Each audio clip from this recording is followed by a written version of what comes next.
Cloud support के YouTube channel पे हमने रिसेंटली एक प्लेलिस्ट ऐड किया है which is related to the VMware vSphere। और इस पर्टिकुलर प्लेलिस्ट में हम आपको कंप्लीट वीडियोस प्रोवाइड करने वाले हैं जिसकी हेल्प से आप ESXi, vCenter server, domain, share, storage, networking, standard switch, DB switch, migration of our virtual machines from on premises to cloud, ये सारा कंटेंट इस प्लेलिस्ट में हम आपके साथ शेयर करने वाले हैं। सेकेंड क्लास है, पिछली क्लास में हमने डिस्कस किया था what is virtualization, how to install ESXi host, ये टॉपिक ऑलरेडी कवर कर चुके हैं। आई बटन में उसका लिंक है, आप जाके गो थ्रू कर सकते हैं। अभी हम उस प्लेलिस्ट को थोड़ा सा आगे बढ़ाते हैं, right. I am going to move our self to the next topic, और ये सेकेंड सेशन है और इसमें हम आपको आइडेंटिफाई करने वाले हैं कि जब आप ESXi होस्ट को एक्सेस करते हो with the help of web browser, क्योंकि आज की डेट में हम वेब ब्राउजर के थ्रू एक्सेस कर पाते हैं। So whenever we access our ESXi with the help of web browser, so how it's look like and how we can manage the virtual machine. I'm Manjeet Rawat, your online instructor, and you guys are watching Cloud Support, your on YouTube channel. Move करते हैं अपने screen पे और आपकी help करते हैं कि क्या क्या ऑप्शन हमारे पास होंगे अपने ESXi 8.0 और इसका लुक कैसे होगा और how we can manage the services. उम्मीद है आपको स्क्रीन दिखाई पड़ रही होगी। तो this is the DCUI panel जिसको हमने DHCP के थ्रू IP प्रोवाइड किया है 192.168.1.8। This is the IP address that we are getting in our ESXi host, और इस ESXi को हम वेब ब्राउजर के थ्रू एक्सेस करते हैं क्योंकि 6.5 के बाद जितने भी ESXi होस्ट हैं उनको vSphere क्लाइंट से हम एक्सेस नहीं कर पाते। ऑलरेडी हम डिस्कस कर चुके हैं पिछली क्लास में। तो अभी हम डायरेक्टली जाते हैं अपने ESXi होस्ट को एक्सेस करते हैं 192.168.1.8। इसको आप टाइप करेंगे किसी भी ब्राउज़र पे, अगर वो कनेक्टेड है हमारी ESXi मशीन से। एडवांस पे जाके प्रोसीड करेंगे क्योंकि अपने पास कोई SSL सर्टिफिकेट नहीं है। It will redirect you on this particular page and I am just going to provide user name and password. User name by default root रहता है और पासवर्ड जब आप ESXi को इंस्टॉल करते हैं, पिछली क्लास में हमने डिस्कस किया था, जब आप ESXi होस्ट को इंस्टॉल करते हो तो उस केस में it will ask you to provide the password, ठीक है।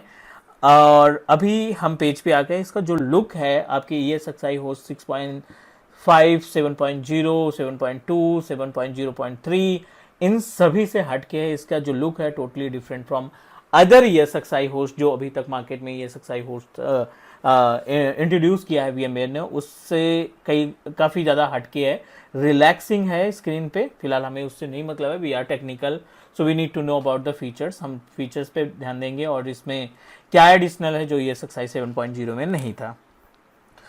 कॉन्फ़िगरेशन की बात करें, डेस्कटॉप होस्ट पे कॉन्फ़िगरेशन की CPU 1.7 GB और 12% यूटिलाइज हो रहा है ESXi के लिए, 17% मेमोरी के लिए और 10% स्टोरेज का यूज़ हो रहा है। जो बाकी का स्पेस है वो हम अपनी वर्चुअल मशीन के साथ डिस्ट्रीब्यूट करेंगे। लुक की बात करें तो यहाँ पे सारी इन्फॉर्मेशन आपको मिल जाएगी। मैन्युफैक्चरर VMware, बिकॉज हमने वर्क स्टेशन पर इंस्टॉल कर रखा है। CPU ये है, मेमोरी इतना हमने प्रोवाइड किया है, फ्लैश मेमोरी की कैपेसिटी ये है, होस्ट IP एड्रेस इतना दिया गया है, IPv4 IPv6 दोनों की डिटेल है। DNS इसमें काम कर रहा है, we are able to access internet, हमने DHCP के थ्रू IP एड्रेस प्रोवाइड कर रखा है।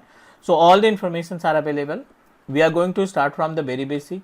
हम यहाँ पे 3 ऑप्शंस दिखाई पड़ रहे हैं। We are able to find virtual machine, storage और नेटवर्किंग, 3 ऑप्शन दिखाई पड़ रहे हैं। ESXi के अंदर हम इन तीनों ऑप्शन को इम्प्लीमेंट करने वाले हैं, इन तीनों ऑप्शन का यूसेज देखने वाले हैं।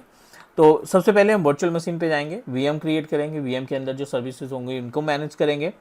फिर स्टोरेज के अंदर जो भी स्टोरेज ऑप्शन दिखाई पड़ रहा है, जितना भी स्पेस हमारे पास अवेलेबल है उस स्टोरेज को मैनेज करेंगे। एंड नेटवर्किंग के केस में पोर्ट ग्रुप क्या होता है, स्टैंडर्ड स्विच क्या होता है, इन सभी टॉपिक पे हम लोग डिस्कस करने वाले हैं, ठीक है।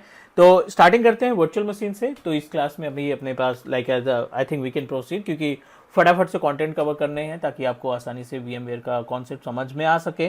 तो VMware क्रिएट करते हैं, वर्चुअल मशीन पे क्लिक किया और यहाँ पे क्रिएट और रजिस्टर्ड वर्चुअल मशीन का ऑप्शन दिखाई पड़ रहा है। अब जैसे ही क्लिक करोगे it will provide you 3 different options. पहला ऑप्शन है क्रिएट अ वर्चुअल मशीन, दूसरा है deploy virtual machine from the OVA and OVF and OVA file, क्या होता है डिस्कस करेंगे, और तीसरा ऑप्शन दिखाई पड़ रहा है register an existing virtual machine, ठीक है। एक ESXi होस्ट के अंदर, चाहे वो आप ESXi 6.5 इस्तेमाल करो या 8.0, ये तीनों ऑप्शन आपके हर एक ESXi वर्जन पे मिल जाएंगे। सो अभी स्टेप बाय स्टेप चलते हैं। पहले हम आपको गाइड करने वाले हैं कि how we can create a fresh virtual machine. We don't have a OVF file, we don't have OVA file, या कोई भी ESXi हमारे पास नहीं है दूसरी जिसमें कोई वर्चुअल मशीन रजिस्टर और उसको हम रिवर्ट बैक कराएं। तो पहले ऑप्शन पे चलते हैं, नेक्स्ट करते हैं। दिस इज द पैनल जहाँ पे आप अपने वर्चुअल मशीन का नेम प्रोवाइड करेंगे। तो हमने नाम दे दिया यहाँ पे विंडोज़ 10 क्रिएट करने वाले हैं। ये कंपैटिबिलिटी है ESXi 8.0, ऑपरेटिंग सिस्टम टाइम में विंडोज़, ये गेस्ट ऑपरेटिंग सिस्टम है, और वर्जन में हम यहाँ पे 10 64 बिट, ठीक है। विंडोज़ 10 64 बिट, ये केवल आप टेम्पलेट डिसाइड कर रहे हो। ISO इमेज आपको मैनुअली प्रोवाइड करना पड़ेगा। नेक्स्ट करते हैं, और आपके पास जो स्टोरेज अभी अवेलेबल है, टोटल डेटाबेस में स्टोरेज अवेलेबल है 12 point something, right.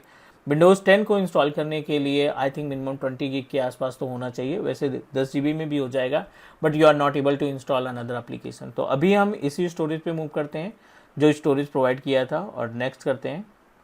You don't have a enough space, तो इस स्पेस को हम कर देते हैं 10 गिग के आसपास, राइट। 10 GB 12 GB स्पेस है, तो 10 GB कर दिया हमने space, and let's proceed. 4 GB RAM बहुत है 2 कोर के प्रोसेसर के साथ, और ये सबसे इंपॉर्टेंट पार्ट है। डिस्क प्रोविजनिंग को समझना हमारे लिए बहुत ज़्यादा इंपॉर्टेंट है।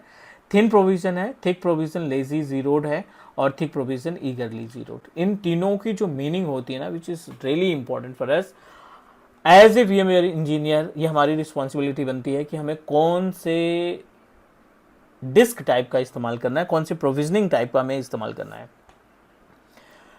वैसे हम डिस्कस करेंगे मोर अबाउट इट जब हमारा स्टोरेज का पार्ट होगा, बट अभी के लिए हम इसको थिन में सेलेक्ट करते हैं। मैं आपको ऐसे गाइड कर दूं, थिन प्रोविजन में जब आप सिलेक्शन करते हो ना, तो थिन प्रोविजन का मतलब क्या होता है, it work like as the ballooning.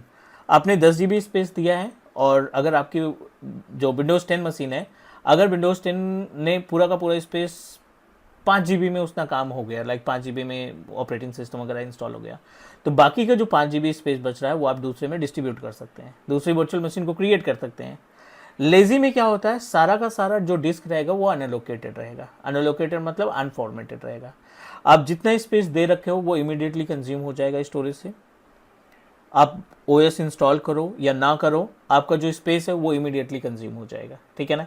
और ये थोड़ा सा स्लो रहता है, क्योंकि इसमें जितनी रिक्वायरमेंट होती है उतना ही फॉर्मेट होता है और उतना ही यूटिलाइज होता है। लास्ट है ईगरली जीरोड। इसमें भी पूरा का पूरा स्पेस इमीडिएटली इस्तेमाल हो जाएगा, नो मैटर आपने OS इंस्टॉल किया है नहीं, इमीडिएटली सारा का सारा स्पेस कंज्यूम हो जाएगा। और लाइक एज इसमें माइग्रेशन और फॉल्ट टॉलरेंस दोनों सिलेक्शन होता है। जहाँ पे स्पेस की नीड होती है, राइट, वहाँ पे you always proceed with the thin provision. हमें स्पेस बचाना है, ठीक है। प्रोविजनिंग में ये हमने सेलेक्ट किया, नेक्स्ट किया और फिनिश कर दिया। Within minute we are able to create our virtual machine, but आपकी वर्चुअल मशीन में कोई ऑपरेटिंग सिस्टम नहीं है, राइट। रिमेंबर, हमने इसमें कोई भी ISO इमेज नहीं असाइन किया है। अब इस मशीन के अंदर आपने ISO इमेज को असाइन करना है, और ISO इमेज को क्या करना पड़ेगा, पहले अपलोड करना पड़ेगा, then we are able to install in this VM। तो वो पार्ट कैसे करते हैं फटाफट से देख लेते हैं। आई डोंट थिंक कि अपने पास स्टोरेज कुछ बचा है, लेट मी चेक। ये रहा स्टोरेज का पार्ट, और इसमें डेटा ब्राउज़र पे चलते हैं। We don't have enough space, right, ये डेटा स्टोरेज में इनफ स्पेस नहीं है, तो हम एक नया स्टोरेज ऐड करते हैं ताकि उसमें ISO इमेज को अटैच कर सकें। आप ESXi के प्रॉपर्टीज़ में जाओ, वर्चुअलाइजेशन है, और यहाँ पे ऐड पे जाओ, हार्ड डिस्क पे जाओ, और एक नई हार्ड डिस्क यहाँ पे हम डेटा के लिए ऐड कर लेते हैं with the capacity of 60 GB। अब इस हार्ड डिस्क में ISO इमेज भी स्टोर करके रखेंगे, और इसी हार्ड डिस्क को हम अपने डेटा सेंटर की तरीके से ऐड करेंगे, local data center virtual machine में ऐड करेंगे, ताकि स्टोरेज की कमी ना हो, right. We can utilize our storage to create another virtual machine as well. I don't think कि यहाँ पे मिलेगा अभी स्टोरेज। चेक करते हैं, अगर स्टोरेज आ गया तो ठीक है, नहीं तो रीस्टार्ट करना पड़ेगा। क्रिएट VMFS पे गए, नहीं आ रहा है, मतलब आपने ESXi को रीस्टार्ट करना पड़ेगा। कोई दिक्कत नहीं, I am going to restart our ESXi, क्योंकि हमने लोकल स्टोरेज अटैच कर रखा है, तो आपको VM को रीस्टार्ट करना पड़ेगा। ESXi जैसे रीस्टार्ट होती है विल एक्सेस इट, और इसमें ISO इमेज वगैरह अपलोड करेंगे। सो गाइज, ये बेसिक पार्ट है। I don't want to like as confuse you, इस वजह से हम जो installation of virtual machine operating system है वो अगली क्लास में डिस्कस करेंगे। आज के लिए इतना ही। VM क्रिएट करना हमने सीखा और उसमें स्टोरेज को ऐड करना सीखा। आगे वाले क्लास में हम और डिस्कस करेंगे। तो प्लीज़ सब्सक्राइब करिए, क्लाउड सपोर्ट को सपोर्ट करिए, और हम आपको कंटेंट, ऐसे यूनिक कंटेंट और इम्पोर्टेंट कंटेंट शेयर करते रहेंगे। Take care guys, bye bye.